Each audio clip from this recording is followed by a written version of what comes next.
à tous et bienvenue sur Mosaïque Cristal. Beaucoup de choses changent en ce 1er février. On fera notamment le point sur les évolutions tarifaires. Voici d'abord un aperçu en images des autres sujets du JT. À Bousvillers, il y aura 3 élections cette année. En plus de la présidentielle et des législatives, les électeurs de cette commune de 130 habitants se rendront aux urnes pour des élections municipales anticipées provoquées par la démission de leur maire Marilyn Merel. À Sarreguemines, le conseil municipal est au complet et planche sur le rapport d'orientation budgétaire. 4 millions d'investissements par an et pas de hausse des taux des taxes prévus cette année dans la cité faïencière. Des bouteilles en plastique transformées en bons d'achat, le Super-U de Rohrbach a installé une bibotte qui recycle les bouteilles en plastique et délivre en échange des bons d'achat ou propose aux clients de faire un don à une association. Les élèves de Sarralbe installent des nichoirs pour aider les mésanges en hiver. En 2 semaines, 50 nichoirs vont être disséminés sur la commune. Le but, sensibiliser les élèves à la biodiversité et lutter contre la prolifération des chenilles processionnaires. Hier soir, les élus sarregueminois étaient réunis en conseil municipal. Guillaume, que retiens-tu de cette séance ? Bien que la ville de Sarreguemines veut poursuivre ses efforts en matière de rigueur budgétaire en réduisant ses investissements à 4 millions d'euros maximum par an. De nombreuses autres données chiffrées ont également été données. Je les présenterai tout à l'heure. D'accord, oui, tu vas nous détailler ça. Et puis en fin d'émission, vous pourrez contempler de magnifiques images d'animaux réalisées par des passionnés du secteur, 2 photographes animaliers qui sillonnent nos campagnes avec leur objectif. On fait d'abord le point sur l'actu et en premier lieu sur les augmentations tarifaires qui entrent en vigueur aujourd'hui. Résumé des changements en images. En ce début de mois, l'inflation se fait une nouvelle fois sentir, en commençant par la hausse des tarifs autoroutiers. Annoncée en décembre par le ministère des Transports, à partir de ce mardi, il grimpe de 2% en moyenne partout en France. Une hausse plus importante que l'année passée, elle était alors de 0,44% en moyenne en février. L'autre augmentation, c'est celle des tarifs réglementés de l'électricité. Face aux projections qui annonçaient un surplus de 12%, un bouclier tarifaire a été mis en place. Elle sera donc limitée à 4% maximum. Enfin, pour terminer avec l'inflation, certaines marques de cigarettes augmentent leur prix de leur paquet, pour la plupart de 10 centimes. Le paquet de tabac à rouler coûtera lui 20 centimes plus cher. Les bonnes nouvelles désormais, où il y en a, c'est le taux du livret A qui passe de 0,5% à 1%, une première depuis plus de 10 ans. Le livret A qui retrouve donc le niveau de rémunération de 2014. Et pour terminer, les parents des nouveau-nés recevront à partir de ce mois de février des bébé box à la maternité. À l'intérieur, ils retrouveront notamment des explications sur la manière de coucher l'enfant correctement ou encore un album pour les sensibiliser à l'éveil artistique et culturel. En tout, 180 000 box seront distribuées dans les quartiers prioritaires avant d'étendre le dispositif sur l'ensemble du territoire. Et notez que concernant les augmentations des tarifs des péages sur l'autoroute, en direction de Metz, au péage de Saint-Avold, le prix reste de 4,60 € pour les voitures. En revanche, le trajet Sarreguemines-Strasbourg augmente de 20 centimes, passant à 7,20 €. Les assesseurs vont avoir du pain sur la planche cette année et tout particulièrement à Bousvillers où il va y avoir 3 élections. Avant la présidentielle et les législatives, des élections municipales anticipées sont programmées car il faut élire un nouveau maire suite à la démission de Marilyn Merel. Une démission intervenue après celle de 2 conseillères municipales, Marie-Madeleine Léoncini et Patricia Gérold. Quelles sont les conditions pour provoquer de telles élections anticipées? Comment se déroulent-elles? Élément de réponse dans ce reportage de Thibaut Desmerlet. Une élection de plus cette année pour les 130 habitants de Bousvillers. Le conseil municipal composé de 11 sièges a désormais 3 places à pourvoir. Une équipe municipale incomplète peut continuer de fonctionner, mais à partir d'un certain nombre, des élections complémentaires sont nécessaires. Lorsque un tiers des sièges d'un conseil municipal deviennent définitivement vacants, là, pour les communes de moins de 1000 habitants, nous recomplétons le conseil municipal, et pour des communes de plus de 1000 habitants, là, ça serait le cas d'une élection complète d'un nouveau conseil municipal. La situation est différente pour Bousvillers, où moins d'un tiers du conseil a démissionné. Mais Marilyn Merel a quitté ses fonctions de maire, décision validée par le préfet. Or, tous les sièges du conseil doivent être occupés pour pouvoir élire un nouveau maire. Des élections anticipées doivent donc être organisées. C'est une exigence de la loi pour élire un maire. Le conseil municipal doit être complet. 2 conseillères municipales, Marie-Madeleine Leoncini et Patricia Gérold, avaient aussi présenté leur démission pour raisons personnelles. En attendant les prochaines élections, c'est le premier adjoint qui gère provisoirement Bousvillers et la sous-préfecture accompagne la commune dans ses dossiers. Les citoyens vont bientôt voter, l'appel à candidature est lancé. Je rappelle, pour l'information de tous, qu'un dépôt de candidature en sous-préfecture est obligatoire. C'est la loi depuis 2014. On ne peut pas être élu si l'on n'est pas candidat. Depuis mars 2020, 28 démissions ont été répertoriées dans l'arrondissement. Les électeurs de Bousvillers seront appelés aux urnes le 20 février et si nécessaire le 27 pour élire 3 nouveaux conseillers municipaux. Le nouveau conseil municipal au complet pourra alors élire le nouveau maire de Bousvillers.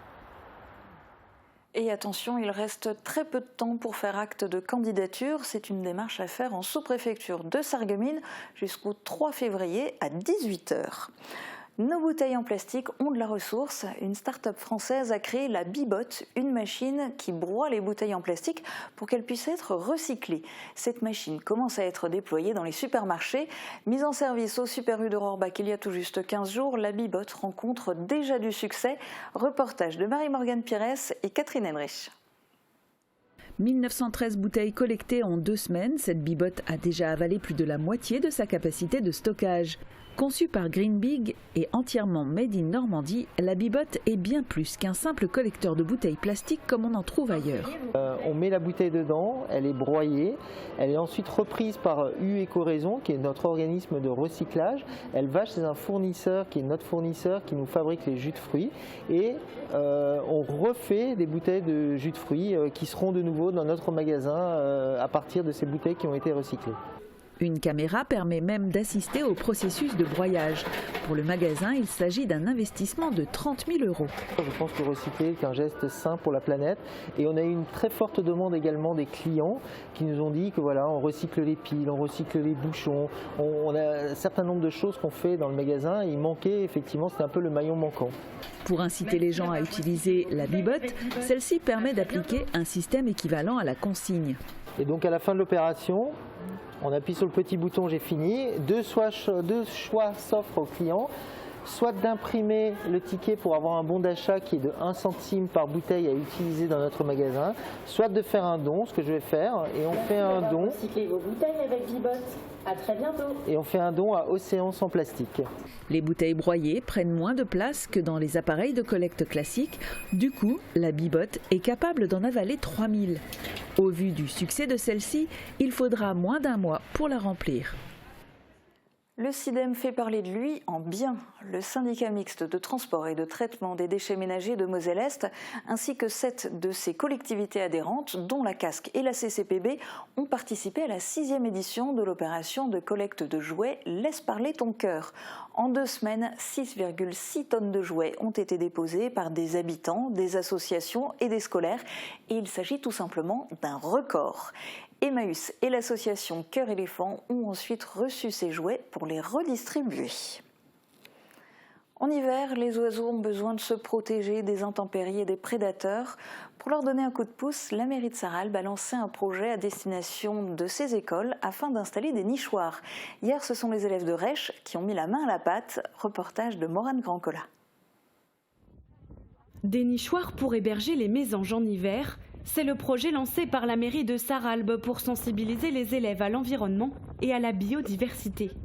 Un travail sur 2 semaines pour installer au total une 50aine de nichoirs. Le Crédit Mutuel nous a offert 50 nichoirs et ces 50 nichoirs vont être installés sur toute la ville. Ils ont été offerts donc aux écoles de Sarralbe.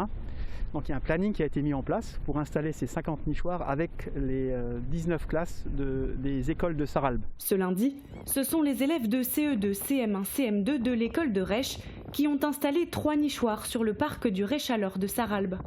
Un projet préparé en amont à l'école et mis en pratique sur le terrain. On a d'abord peint les nichoirs avec de l'huile de lin. Après, on a utilisé nos boussoles pour placer les nichoirs à l'est et au sud-est.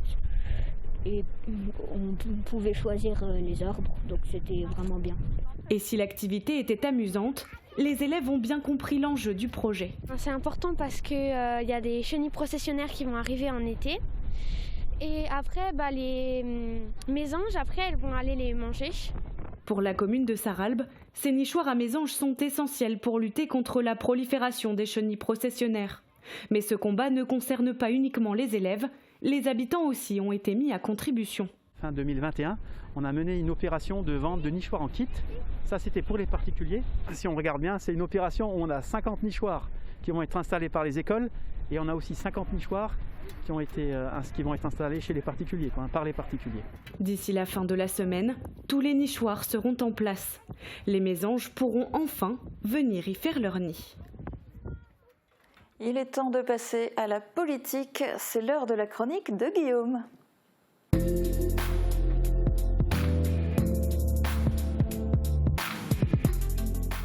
Au lendemain du conseil municipal qui s'est déroulé hier soir à Sarreguemines, Guillaume, comment résumerais-tu ce conseil ? Alors je pourrais le résumer en un seul mot, finance, mais ce serait beaucoup trop court. Alors j'en parlerai bien davantage après ce reportage où j'ai choisi d'évoquer deux autres sujets un petit peu moins importants. Il y a un aléa sportif. Finalement oui. À changement de présidence au Sarreguemines Football Club, changement de stratégie. Le principal club de football de la cité faïencière souhaite désormais bénéficier d'une avance de subvention. À l'unanimité, les élus ont décidé de la lui accorder. Le SFC va donc bénéficier de 30 000 € compte tenu des difficultés financières transitoires rencontrées par l'association. Il a également été question d'une autre subvention, mais dans le sens contraire. Ce n'est pas la ville qui donne de l'argent, mais la municipalité qui souhaite en recevoir de la part de l'Europe. 50 000 € sont ainsi espérés dans le cadre du projet d'extension et d'amélioration des conditions d'accueil de la base nautique de Steinbach. Cette subvention doit aider la ville à installer une toile tendue sur l'aire de pique-nique, à mettre en place une nouvelle signalétique et à étendre les pontons du bief de Steinbach. À noter que d'autres réalisations sont prévues dans le cadre de ce projet, avec d'autres moyens financiers. Mettre en pratique ces derniers temps. À Sarreguemines, les conseils municipaux se suivent et ne se ressemblent pas forcément. Si la dernière fois, on s'en rappelle, ta chronique était en quelque sorte un journal de la santé, aujourd'hui tu as décidé de t'intéresser à une problématique plus classique, les finances. Effectivement, comme tu le sais, c'est le nerf de la guerre. Alors, quel est l'état de santé budgétaire de la ville de Sarreguemines ? Eh bien, ça va mieux. Pendant plus de 3 quarts d'heure, Jean-Marc Schwartz, premier adjoint au maire, en charge notamment des finances, a fait état de la santé financière de la ville.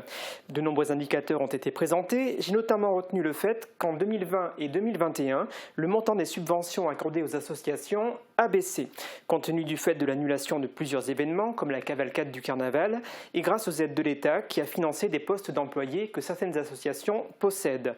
On peut également évoquer la hausse de l'épargne brute qui passe à 12,7%. Cela montre la capacité d'autofinancement de la municipalité qui voit également s'améliorer sa capacité de désendettement. Elle était de 8,4 ans en 2020 contre 7,2 en 2021. Pour autant, la ville doit néanmoins constater une augmentation de la dette par habitant. Elle est aujourd'hui de 1 269 € par habitant contre 1 255 en 2020. Une progression qui est due à la baisse du nombre d'habitants à Sarreguemines. Autre élément important, les dépenses d'investissement sont contenues, comme va nous l'expliquer Jean-Marc Schwartz. Nous sommes fixés une ligne de conduite à partir de 2020 qui était de dire on est aux alentours de 4 millions d'euros d'investissement annuel, dépenses d'investissement annuelles. Et donc voilà, on est sur ces chiffres-là. On avait 3,7 millions, 3,8 millions en 2020, 4,3 millions en 2021. Donc largement inférieur à ce qui avait été fait dans les, notamment en 2017, 7,3 millions, 6 millions en 2018 et au CA 2019, 5,5 millions. 4 millions d'euros, c'est le plafond du montant des investissements que la municipalité s'engage à ne pas dépasser.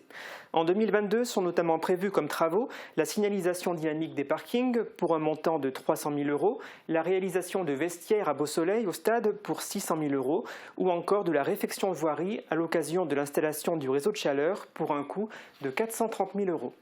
Des dépenses d'investissement contenues donc, mais ce n'est pas le seul levier que la municipalité souhaite actionner pour améliorer encore sa situation financière.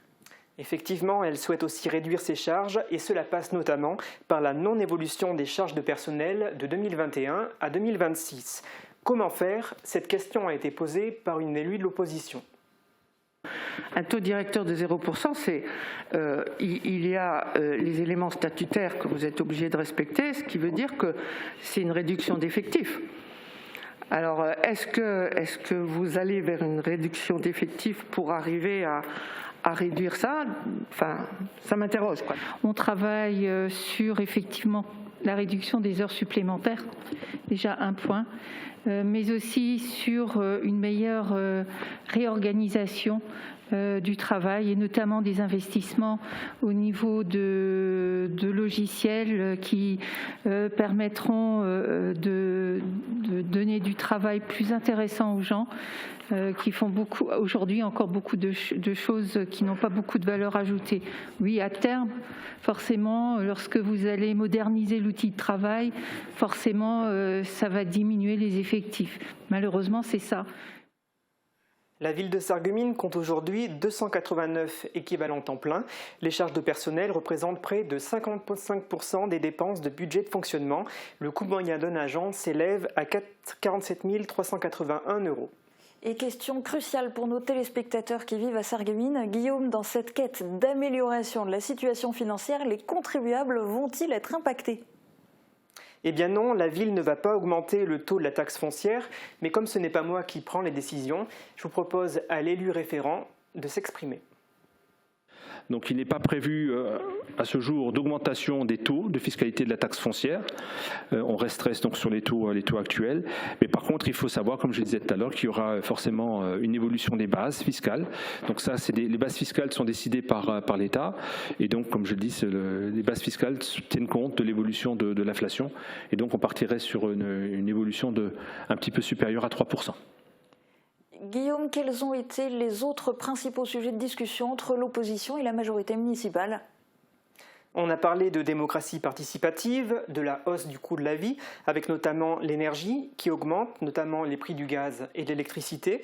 On a parlé aussi des incertitudes liées à l'avenir compte tenu de la pandémie et de la venue ou non de Rex Solar à Ambar qui pourrait apporter une immense bouffée d'oxygène sur notre territoire et être source de création d'emplois et faire venir également de nouveaux habitants à Sarreguemines. Marc Zingraf a également souhaité évoquer l'avenir des anciennes faïenceries. Je vous propose de l'écouter.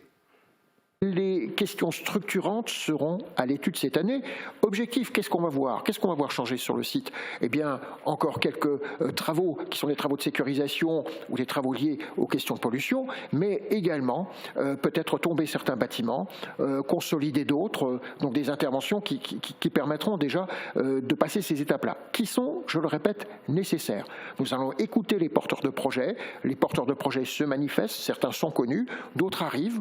J'ai eu des dépôts de projets ce week-end encore. J'ai régulièrement des gens qui nous contactent pour voir ce qu'il est possible de faire. C'est une année donc à la fois passionnante et par rapport auquel, eh bien, à chaque fois, on lancera de nouvelles problématiques.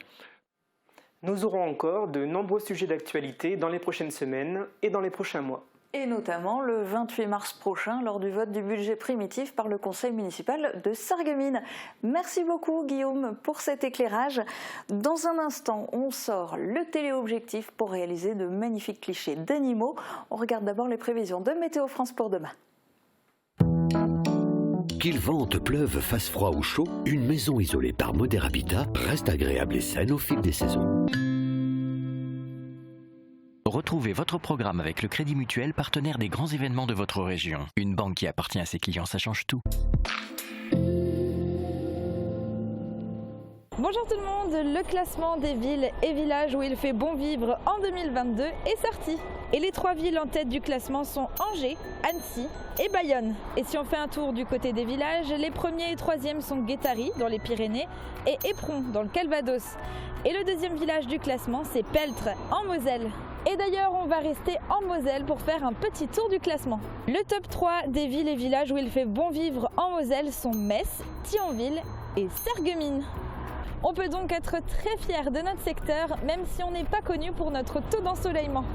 D'ailleurs, pour demain, la pluie est de retour. Le ciel sera bien chargé toute la journée et accompagné de pluie. Il faudra attendre la fin de l'après-midi pour que les précipitations cessent sur l'ouest du département. Pour le reste du secteur, les averses continuent jusque dans la nuit. Côté température, les minimales iront de 3 à 6 degrés et les maximales de 9 à 10 degrés. Demain, nous fêtons les Théophanes et il fera jour de 8h04 à 17h33. Passez tous encore une belle journée en notre compagnie et à demain. C'était votre programme avec le Crédit Mutuel, partenaire des grands événements de votre région. Une banque qui appartient à ses clients, ça change tout. Chez AVS Santé, nous favorisons le maintien à domicile à travers 3 domaines d'activité. Le transport, l'aide à domicile, la distribution et l'installation de matériel médical. Nous sommes à votre écoute et vous proposons les meilleures solutions. Acteur majeur de la santé et l'aide à la personne en Moselle-Est, nous sommes présents à Sarreguemines, Beach et Morsbach. AVS Santé, notre métier, vous accompagner. Contre la transmission, pensons aération. Quand on parle, quand on rit et même quand on respire, des micro-gouttelettes invisibles à l'œil nu restent en suspension dans l'air et peuvent transmettre le virus du Covid-19. C'est pourquoi il est important d'aérer 10 minutes toutes les heures pour les faire disparaître. Même vaccinés, continuons à appliquer les gestes barrières. Ceci est un message du ministère chargé de la Santé et de Santé publique France. Juliette, je suis trop contente qu'on révise ton code de la route ensemble. Allez, je lance le questionnaire. Code de la route des arnaques du web? Non mais qu'est-ce que c'est que ce traquenard? La banque a appelé ce matin. Ils ont eu des tentatives de piratage sur notre compte pour retirer de l'argent. Ça me dit rien du tout. C'est ce qu'on appelle le phishing. Allez. Question 1. Je reçois un mail de l'étranger m'annonçant que je suis la riche héritière d'une mine de diamants. Que dois-je faire? 1. Je fonce acheter une nouvelle voiture. 2. Je fonce acheter une nouvelle voiture, une villa de luxe et 10 000 € de billets d'avion. 3. C'est une arnaque, je ne réponds pas. Réponse 3. Bien. Question 2. Je reçois un mail de la société d'électricité me demandant de cliquer sur un lien pour me faire un remboursement. Que dois-je faire? 1. Je clique parce que je ne veux pas qu'on me coupe le courant. 2. Je clique et ensuite j'appelle la société. 3. Je ne clique sur rien. Réponse 2. Je vais quand même pas leur laisser de l'argent et... Mince. Et bah voilà, mauvaise réponse. On ne clique jamais sur un lien de ce genre. Ok, j'ai compris la leçon. Par contre, on va quand même pas se faire les 23 questions là. Ah bah on n'a pas travaillé pour rien. Allez. Quelques conseils pour débusquer des mails frauduleux. Faites bien attention avant de cliquer sur un lien. On ne doit jamais donner son mot de passe. L'adresse mail doit être vérifiée. Si elle est fantaisiste, passez votre chemin. Les messages ne doivent pas comporter de fautes d'orthographe. Et n'hésitez pas à signaler ces messages et à les mettre dans vos indésirables. Regarde bien devant toi, clignotant, rétro, tu trompes. Ma chérie, on vient de se faire prélever 5 fois 2 000 € sur notre compte. Oh, fonce, il faut te reposition à la banque. Bah non. Je vous propose maintenant de découvrir 2 photographes de l'arrondissement, Dominique Klein et Marc Hinn. Avant d'être des amoureux de la photo, ils sont passionnés par les animaux. L'un est spécialisé dans les cigognes, l'autre immortalise chevreuils, oiseaux et autres espèces du secteur. Avant de rentrer avec le cliché parfait, ils observent pendant des heures et connaissent les espèces animales sur le bout des doigts. C'est parti pour quelques minutes en leur compagnie.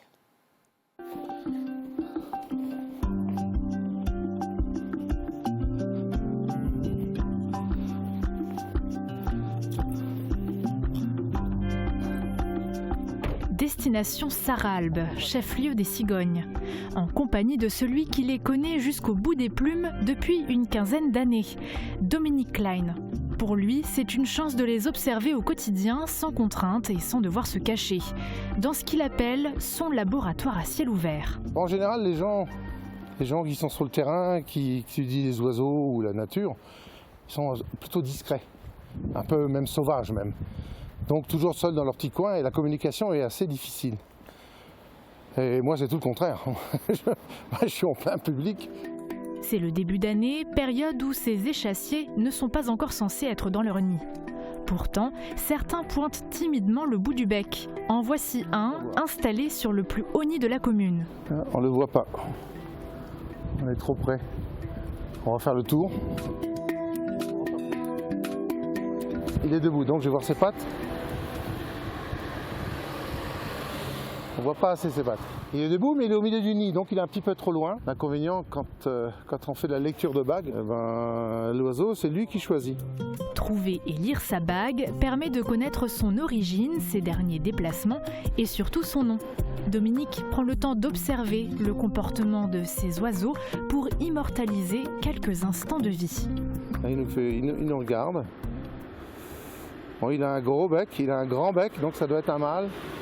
Une autre cigogne vient de faire son apparition, juste devant la webcam, installée dans le nid sur le toit de la mairie. La chose est sûre, il n'est pas bagué. Donc il y a quand même de fortes probabilités que ce soit Maurice. Un oiseau qui, même de loin et sur petit écran, semble majestueux. Et des photos comme celle-ci, Dominique en a près de 10 000. Alors de temps en temps, je les reclasse, je les trie, j'en élimine parce que mon regard a changé. Ou alors j'en ai en double, en triple, je lui dis tiens, celle-là, elle pourrait servir. Et après, non, elle n'est pas tout à fait nette. Je deviens de plus en plus exigeant, oui, je crois bien. Alors le tri est plus facile maintenant. Et Dominique a même créé un livre photo avec ses plus beaux clichés du secteur. Mais la photographie n'est que le petit bout de l'iceberg. Au départ, Dominique ne faisait qu'observer. Puis, en 2016, il obtient sa première autorisation pour baguer les cigogneaux pour le Muséum d'histoire naturelle de Paris. Et mon record, c'est 8 heures pour lire une seule bague de cigogne. Ça râle le nid qu'il y a sur le moulin. Le nid est très très haut et quand la cigogne a la bague juste au bout de la patte, c'est impossible de lire la bague. Mais en général, sur le terrain, c'est pareil, c'est très très long. Donc j'ai commencé vraiment par faire uniquement de l'observation. Et après, à force de sortir, hop, les jumelles, l'appareil photo. Pour moi, c'est de la récréation, hein. C'est une passion. Et aujourd'hui, Monsieur Cigogne n'est plus à présenter.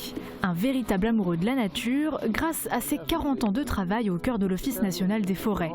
Aujourd'hui, outre sa décoration à l'effigie de ces grands oiseaux migrateurs, il partage sa passion avec les autres, dans les écoles et les maisons de retraite notamment. Et bien sûr, il s'est fait une place sur le web pour partager chaque moment passé sur le terrain.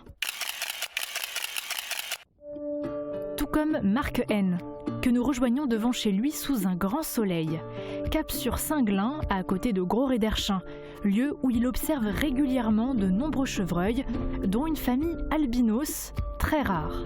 En voiture, on peut faire de très très belles photos, parce que les chevreuils ils sont habitués aux voitures. Il suffit d'ouvrir des fois la fenêtre, mais là on est quand même relativement loin. Nous irons donc à pied. 1 minute plus tard, Marc aperçoit déjà des animaux au loin. Donc à l'horizon, on voit, je dirais, une quarantaine de chevreuils. Un peu difficile pour les approcher parce qu'il n'y a pas trop de haies dans le coin. Et nous faisons aussi plus de bruit qu'il n'en faudrait. La tâche n'est donc pas aisée pour retrouver le brocard albinos. Heureusement, Marc a de l'expérience dans la bilbaude, une technique où le photographe est en mouvement constant pour approcher les animaux, un peu comme les chasseurs. J'étais chasseur, oui, un ancien chasseur. Mais plus jamais je prendrai le fusil, hein.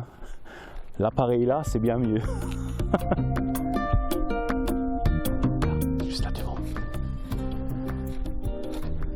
On va voir si l'albinos il est là-dedans. À travers les champs, difficile de se camoufler pour les observer de plus près. Alors nous devons suivre les instructions à la lettre. Plus on va s'en approcher, plus on va marcher un peu le dos courbé pour casser la forme humaine. En effet, quelques chevreuils se trouvent à plusieurs centaines de mètres. Il y en a un paquet qui viennent là. 4, 5, 6, 7, 8, 9, 10, 11, 12, 13, 14, 15, 16.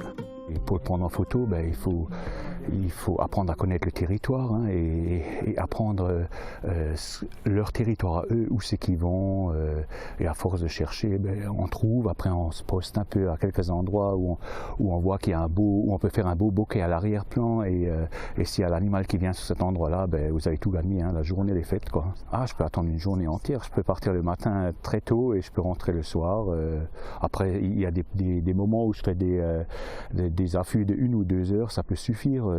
Des fois vous êtes posté un quart d'heure et puis vous avez déjà l'animal qui est devant l'objectif, et des fois vous attendez la journée entière et vous faites rien du tout, hein. C'est ça la photo, hein. En 9 ans de photos animalières, Marc a appris à approcher les animaux en douceur. Contrairement à nous, il aperçoit d'un coup d'œil les attroupements. Dans les buissons qui est le long du parc, il y a souvent un lièvre qui sort. Voilà, il faut marcher vraiment doucement maintenant, hein. Avec l'expérience, Marc sait qu'il ne gardera pas les premiers clichés. Ils servent avant tout à se repérer, compter les groupes, pour bien évidemment trouver la perle rare et enfin décrocher le cliché parfait. Elles sont rares en plus de ça, les belles photos. Hein. On va dire sur les 9 ans de photos que j'ai fait, j'en ai 400 ou 500 que j'ai vraiment, que je mets sur mon site Flickr, que j'apprécie vraiment beaucoup. C'est la photo, la super netteté, peut-être un oiseau en vol, l'action, des renardeaux qui jouent avec la mer, l'allaitement. Voilà. Après, le fait de pouvoir les partager, je trouve que c'est bien. Nous repartons bredouille. Aujourd'hui, il ne postera pas de chevreuil blanc, mais il retournera très rapidement dans les champs pour le capturer avec son objectif. Avec le temps, Marc a su immortaliser des instants de vie assez particuliers. Un envol d'oiseaux, une famille de renards chahutants, des écureuils cherchant de quoi manger. Certaines de ces photos ont de très belles audiences sur les réseaux sociaux. Malgré les milliers de clichés déjà pris, nos deux passionnés continueront de sillonner le territoire à la recherche du cliché parfait. Des images qu'on ne se lasse pas d'admirer. On termine cette émission sur ces magnifiques clichés que vous pouvez revoir sur notre site internet www.mosaïque-cristal.tv et sur notre page Facebook. Demain, vous avez rendez-vous avec Margot dès midi pour une nouvelle émission. Très bonne journée à tous.